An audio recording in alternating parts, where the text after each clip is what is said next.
Welcome to our Southside Uniting Church Mission and Outreach Podcast. I'm Reverend Esteban and Jock, Outreach Minister. I'm Reverend Jock Dunbar. We want to acknowledge the place that we're speaking on and meeting on here, the custodians of the land, the Yakamara Turrbal peoples. We want to pay our respects to their elders past, present and emerging, and we look forward to and pray for continuing reconciliation with them here in Australia and across the world. And we are so happy to welcome you to our YouTube channel. Really happy. We got about 20 listeners last week. It was really great to engage with you all. And it was so great to share with you all. So please, as you listen to what we're talking about, learn about what's going on, and hear our opinions about how we can cope in this COVID world, feel free to put down a comment down in the comment section. Feel free to engage with us on Facebook. We would love to hear from as many people as possible, because the reason why we're doing this is we want to engage with people around these very tricky but important matters. You know, this COVID season, we didn't really know what to think when it first happened, and it's caused us to really think outside the box about how we can respond and how we can continue to serve Christ and our community with everything that we do and love. So, Jock, we want to talk a little bit about some of the best things to come out of COVID-19. Yeah. So, just we've had the PM's message on this week, giving us sort of a looking to the future kind of a speech. So, as we sort of look to the future and with the easing of restrictions, you know, it's maybe now's the time that we can give ourselves some space to look back at this last couple of months and think about what have been some of the best things that have come out of this time. So as I think about those things, I think one of the key things that's come out has been a lot of the creativity that people have put either on through social media, or the creative ways in which we have continued to maintain or create new connections or connect relationally as well. So whether it's like musical pieces through social media, or new little skits and dramas, or things like that, or even the ways in which it hasn't even been digitalized, but that people have done these things in their homes for their neighbors as well. Yeah, absolutely. One of my favorite things that I've seen has been these videos from Europe and from South America and the States, and I'm sure people are doing it here in Australia, where they've gotten up onto their balconies or their front yards, and they're playing music live out and letting it just go out into the world. Yeah. That's been really good to see, and it's just a reminder that we're all in the same boat. We're all together in this, and it's just been this great way of kind of sharing this message of positivity, songs like It's Gonna Get Better, going out, blaring out into neighborhoods. It's been really cool. And so we want to acknowledge that, and we want to acknowledge that in all of these things we can continue to do these really positive things. That's been one of the great and awesome things. Talking about engaging with our neighbors, the other thing has been a really good thing for me that I've seen in Brisbane, has been how people are now connecting with their neighbors a little bit more.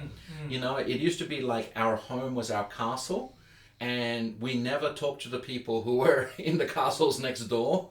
They had their portcullis up, and they had all their defenses up and everything like that. Maybe a few alligators in the moats, something like that. Just in case you get ideas. Yeah. They don't have that where you live, mate? Well, not that I've noticed, because I've just driven straight into my own portcullis, and then the gate goes up, and flag goes up, I'm home. That's it. That's exactly right. So that's what we've always done in this nation, know. Yeah. And so I've been really happy to see some of those barriers come down. The metaphorical. What did I say? Metaphorical? Something like that. I knew it wasn't metaphorical. Metaphorical. I'm sorry. It's my accent.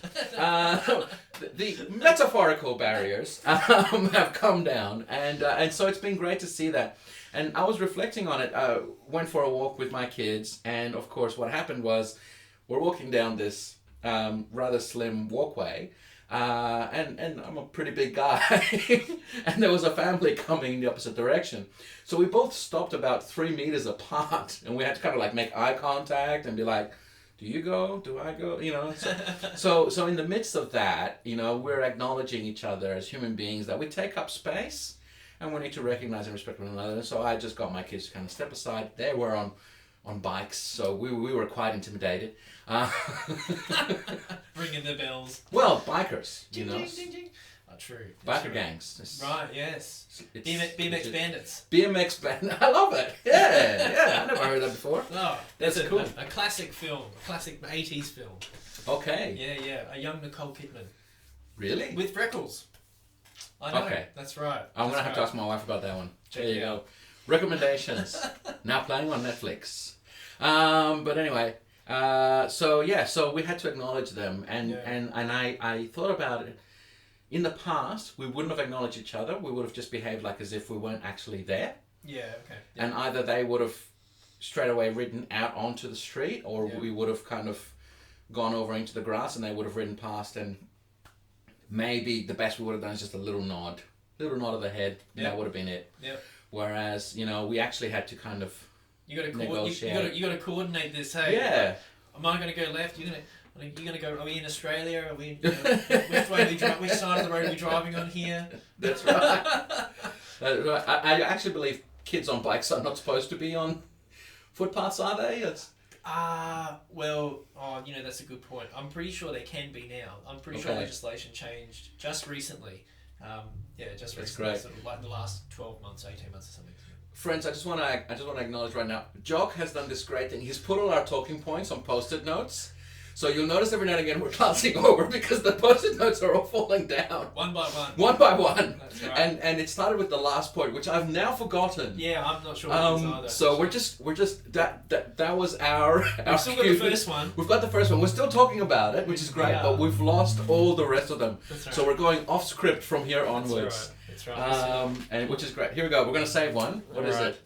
Oh, that's actually what we're still talking about as well. We're still talking about it. Oh, good. Yeah, good. Creativity. That's right. Show the people. Oh, okay. Okay. So there we go. There We've you got some go. creativity, examples of that, neighbourhood connections, but one thing we haven't talked about is care for those who are isolated. Ah, yes. Yeah, care packages and those kinds of things. Do you want to unpack a little bit of that? Well, I'm not really sure how much I can say about it, to be honest, because I haven't been directly involved with this myself, but I have noticed that right across the country, at least in the world, care packages have been organised for people who to either pick up themselves or to take to wherever they might be living, etc., staying holed up. People who are by themselves. What's the word? Socially isolated. Socially isolated, but also like compromised as well, potentially. Vulnerable. Yes. Vulnerable. Yeah. Yeah. No, absolutely. Care packages has been a big thing for me over this season. Started with collaboration, connecting with one of the other Spanish-speaking churches in one of the Spanish-speaking churches in Brisbane. We're technically not a Spanish-speaking church; we just happen to have Spanish-speaking people here. But connecting with them and their community in order to get care packages to international students whose funding or jobs or things have been cut. That then led to more conversations, ended up having conversations with Somos 21, which is a kind of like entrepreneurship, Latino Australian relationship group. One of these things you hear about the corporate world does, and you think, oh, all they're doing is sitting together having very expensive coffees or drinks and talking about how much money they make as they cross different borders. But no, it turns out that this group actually really genuinely cared for students and people in the Latino community, in the Latino diaspora, and connecting businesses who have had a history in the past of benefiting from the trade relations between, let's say, Australia and Chile, Peru, Uruguay, Argentina. And so it was really interesting to see that organization began to actually have a hamper drive for a lot of the international students. And then from that, I get a call about the Mount Gravatt Solidarity Group, which we're really excited. We're about to launch that in a very small area in Mount Gravatt, but it's a pilot for something that we actually want to eventually take to our state government and be able to say, hey, we've got great people in our local area. We want to activate them to go out there and serve the community and do this to help isolated people. And one of the simple realities of it, Jock, is that we haven't, as a society, been helping isolated people have a good track record of helping isolated people. Yeah.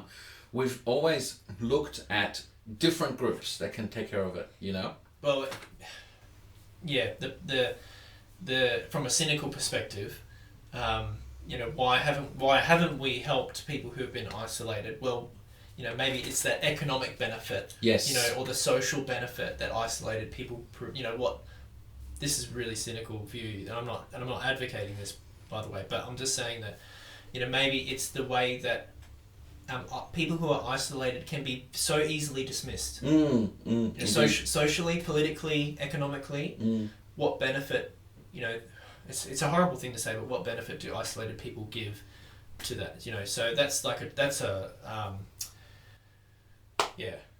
on us. It is on us. It is on us. And it's part of that ongoing narrative that we hear in Western societies about the different people who fall through the cracks. You know, there might be veterans. There might be homeless people. There might be people in a lower socioeconomic state. There might be immigrants. There might be refugees. There might be people who are living in diaspora or enclave communities. Yeah. A lot of these folks, they don't enter into our frame of reference, and then subsequently when issues happen, like something that is such a leveling factor as COVID-19 has been, those communities suddenly come into sharp focus as we, as a wholesale community of Jesus Christ, want to respond and want to see if we can do the best for our neighbor. So it's really, really fascinating how it's been great for us to be able to point at those situations and go, there's need here, and we want to respond. We need to respond as communities. Yes. Yeah, that is fantastic. That is fantastic. It raises interesting questions looking forward. So in looking forward, we look back, and we say, what's the best for them? I mean, looking forward now into the time to come.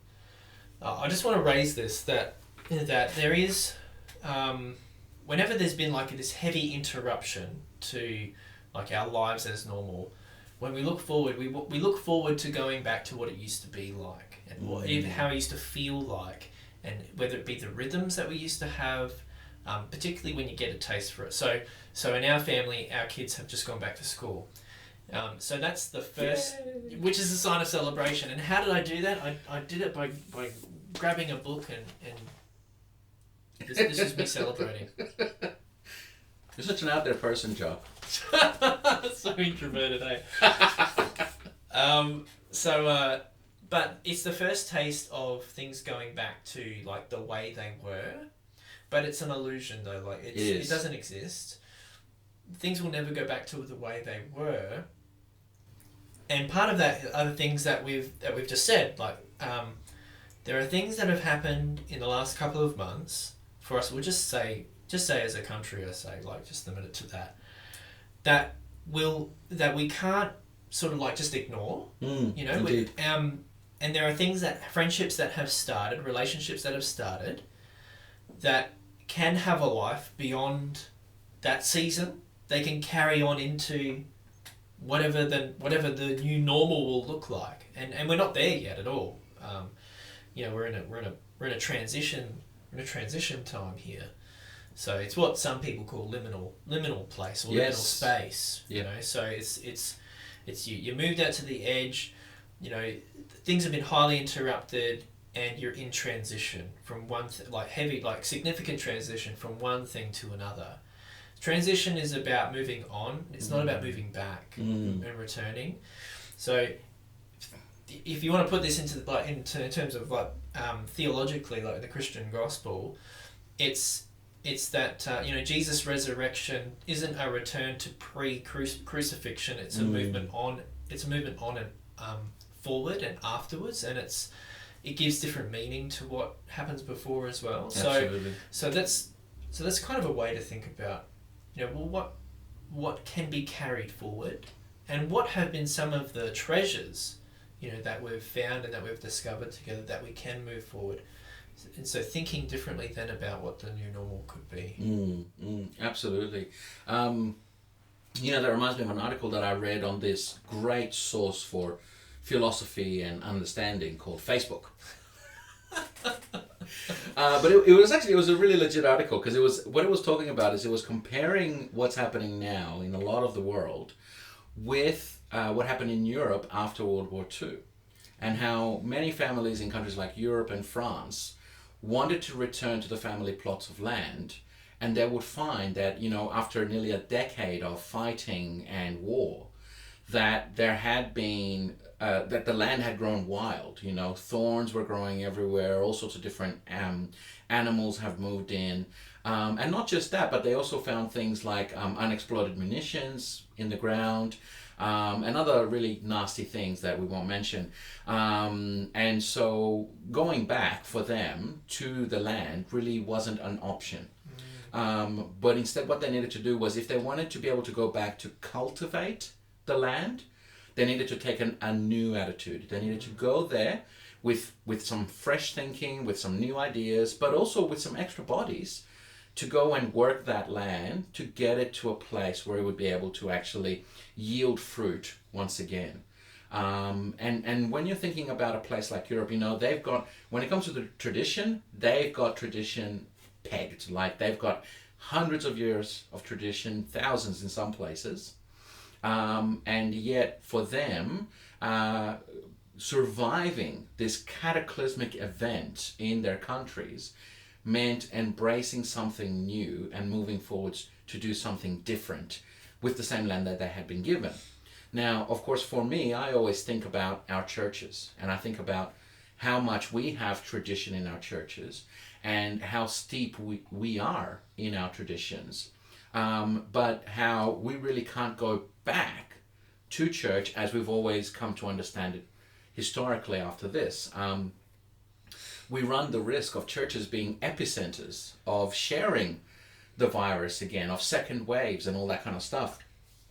Especially when you consider that so much of our population are vulnerable people. The people who need most care in our community. And that's not an accident. The church is actively working to bless those people, to bless people who are vulnerable and who need help and support. But now we're going to have to think about that in other and unique ways that require a degree of creativity and a degree of letting go of tradition and embracing something new. And helping our people through it as well. Yes. Because the people, when we talk about populations, we talk about our congregation populations, yes, not the general population. So we've got to be alert to that. If you're watching this and you're a leader, you're a church leader, then this is like a shared task in that way. How do we help, people who are part of church congregations, or maybe even like other worshipping groups and other religious groups, who are seeking to come back, but what is it what are the treasures that we've found and that we've discovered through this time that we can carry forward? Because that's part of the innovating, generative work of God's life and God's Spirit, to do something new in the world, and that's happening through people and through the ways that we can meet too. So how is tradition shaped, as a result of this, to become alive again, so that it becomes something living and active, and therefore sort of like, meaningful again, meaningful in a very conscious way, in an aware sense, and not just sort of in a mindless, unconscious sense as well. Yeah. Absolutely. So I think that there's been a lot of learning that we can take on board from COVID-19. I think the going out there and connecting with our fellow human beings in a way that maybe we didn't as much before is certainly something that we want to keep going, certainly something that we want to engage people. So I guess it's a bit of an action point for today. And I know we're not really listing action points as we did at the start of our podcast series, but an action point might be, if you're out there in the community and you can see that some of these things are rolling back for whatever reason, we just want to encourage you all to try and keep things going. Keep acknowledging your neighbors. Keep acknowledging your fellow man, your fellow human beings around you. We were talking earlier about going down to the local cafe, keeping that going. Yeah. So what are some of the things that I've been doing regularly has been going for a walk down to my local cafe, which everyone knows about because I mention it every single week. But gotten to a point where they know my name and I know theirs now. So I just walk in and they say, Jock, what are you getting today, etc. So maybe like keeping up some of those things are things that I'm thinking about doing. I'm considering, how can I maintain this practice to keep up this relationship? But even my wife and I went down the other day and we were thinking to ourselves, it'd be great to do, because they had a little street party there. I think it was around December, like Christmas time. It'd be great to do like another street party at some point when it's safe, to do something like that. But something that helps maintain that level of local community connection. Yes.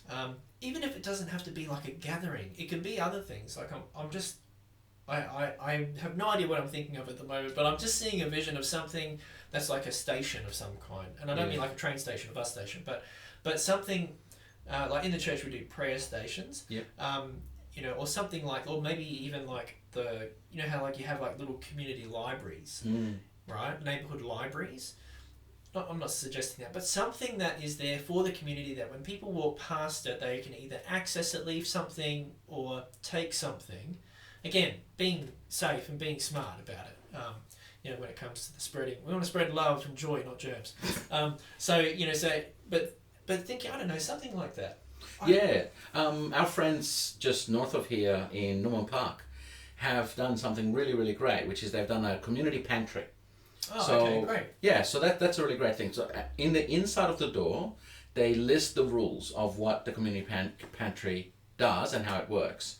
So it has to be non-perishable items, sealed, right? So you can't, open up a can of beans and then stick some sticky tape over it and pop it in there. And it has to be sealed, and so the idea is that then people can come along and they can pop these items inside the pantry, and then people who are in need have the opportunity to come in and do it. And the pantry has 4 doors, so it's openable from both sides, so that people are feeling a little bit embarrassed and they don't want to come through the parking lot to where it's visible and seen. They can go around the back and they can just kind of come in with their little bag and just pop some things in there and they can go away. So it's a very clever, simple and easy way to say to the local community, we care and we're facilitating for doing this. And of course the assumption, this being a church, is that a lot of the church members are being encouraged to go and put items in that care pantry as a way of saying, hey, we care about our local community. But honestly, anyone could go. And that's what I like about it. That's right, yeah. It's the partnership. It's the possibilities for partnering with people who, like, we talked about this last week, in the last episode, about communication. Yes. Sometimes in order to know things about what the church does or what's on offer for everyone, you have to go through these steps or these barriers. You have to sit through the service. You have to come along to this. We need to be changing that. We need to be accessible. We need to have more doors and more pathways. So something like that is really great because it's partnership. It's about, hey, you don't have to just come along to the church in order to be generous to people who maybe you don't know or who might need some help. Anyone can do that, so come and join in and be generous. Let's be generous together and sort of foster that culture of generosity and hospitality that way. Absolutely. Now, I don't think it would work for every place. Like thinking about some of our sites at Southside, we are quite suburban, back streets kind of things. Might not be safe. Sure. Certainly in Mount Gravatt, where I'm situated, we have lifeline bins, and unfortunately the amount of stuff that gets dumped is very disappointing. And I'm not blaming anyone, but it's good for us to be aware that for some of our sites something like that really wouldn't work, because that seclusion means that sometimes we don't get the best behavior out of our local community. But our friends in Norman Park, they're situated next to a doctor's clinic, I think it is. There's a whole series of shops and things like that. It's a real community hub where they're situated. It makes absolute sense where they are for them to be connecting with the community that way. And so if you're a Christian leader in the church or a community leader, and you've got a facility that is in a situation like this, maybe this is an idea that you might like to take on board and do that. Some of the things that I see where I live, which is a little bit country, it's kind of that fuzzy zone between Brisbane and Logan, which is great. Fuzzy. A bit like me. Yes, you're getting there, my friend. We see a lot of neighbours putting out like lemons and limes and guavas and all sorts of fruits and things like that they happen to grow on their land, and they put in there, take an object, leave an object, or they'll put a honesty jar, and people pay what you feel is relevant for this, which I think is it's really, really great. And now maybe you're a person who lives not in an area that's fuzzy rural / not rural like I do, but there's no reason why you couldn't maybe grab an extra can of soup when you're at Woolies, or maybe grab an extra bag of oranges and leave that in a box in your front yard, or just by the nature strip with a little sign that says, if you're in need, please feel free to take one, or if you like, please feel free to take one. It's those things that we want to keep fostering. We want to keep communicating to the community that we care, and that we've come through this, and we've suddenly become so aware of the needs that surround us and are all around us, and how important it is for us to keep that energy going and keep that spirit of generosity and giving going. Yeah, and it's happening everywhere as well. Like Indeed. It's we can't just assume that because we live maybe in this particular suburb or that suburb, that it's not where we are. That there are examples of it. Like I think you have to assume everywhere, and whether it's like need of financial or food, but maybe it's need of relationships as well. Yeah. I think that's good. Yes, absolutely. So and for us as churches, we are also considering about how things are going to go back for us. And at the moment, we don't really have any clear answers, do we? No, not as of today, no. Yes. So we keep praying, we keep asking our leaders, we keep asking our congregations what they want. But at the moment, we just wait patiently. Yeah. And we'll continue to do this. We hope to continue to do this even after all of the restrictions and everything's lifted, because we find it a great way of sharing with you our journey, what we're going through, what we're finding out in the world, and how maybe we might be able to share that information together. So I want to invite you to like and subscribe in order to continue to receive notices from us and about the things that we are doing. And share as well. Share too. Yeah, so I keep forgetting that. Sharing is caring, friends. Share our videos, please. And on that note, big shout out to our friend David McGregor as well, who has recently been posting musings on our YouTube channel as well. He had a great one yesterday. Can I just encourage everyone to go online and have a listen to that. And he is contributing to that creative space we were talking about earlier on. So if you want to get a bit more of an idea of what we're talking about there, have a look at that and check his stuff out. It's really great. And of course, Richard, who is sharing a lot of stuff in the children's area as well. And of course, all of our other friends and partners across Christian ministry and community development who are engaging out there. Thank you all so much for everything that you're doing. I know it's not easy. I know it's difficult. I know that none of us went to school to be video editors and recording producers and camera people, but we're doing the best we can with the technology and the gifts that we've been given. So I just wanted to say good on you, and we just wanted to acknowledge you and everything that you are doing as well as what we're doing. That's great. That's great. That was a good episode. Thank you. Did you have fun? I had fun. Did you have fun? I had fun. I always have fun though. Great. Wonderful. Well, I've been Reverend Esteban and Jock, Outreach Minister. And I'm Jock Dunbar. And it's been so wonderful to share this time with you. Keep safe, look after yourselves, love one another, and may God bless. Until next time. See you later.